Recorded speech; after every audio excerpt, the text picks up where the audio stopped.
Сәлеметсіздер ме? Бүгін сіздермен май басқан бауырды үй жағдайында қалай жылтыраған бауырға алып келуді көрсетеміз. Ал мен сіздермен бөлісейін. Негізі біздер тек қана шөптерден пайдаланамыз үй жағдайында. Ауырып қалған ыдыстардың бәрі шөптерге толған, мынаның барлығы. Қазір мен сіздерге мына көрсететінім расторопша майы.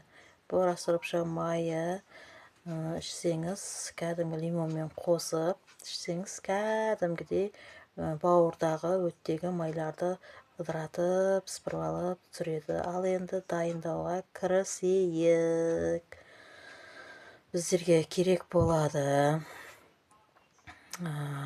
лимон, пиала, қасық, айтып өтейін. Сосын бөлеміз, ортасынан бөлеміз лимонды. Лимонның жартысын сәл кішілеу жағына аламыз да бір қасық қылып толтырып қоямыз. Тура осылай мен айтқандай. Сосын қараңыздар. Ой, бір дәні түсіп қалды ғой мынаның. Дәнін жаймен алып тастаймыз. Ішіне де түскен.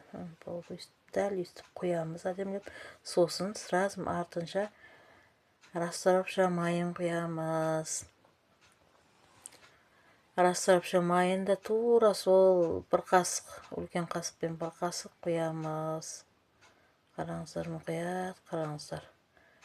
Кейін бұны жақсылап тұрып араластырамыз. Ішінде ешқандай май құр өзі қалмау керек. Лимонның несі бір өзі қалмау керек. Домалақ-домалақ болып қалып кетеді, ондай қалмау керек. Қараңыздар, қандай әдемі болды.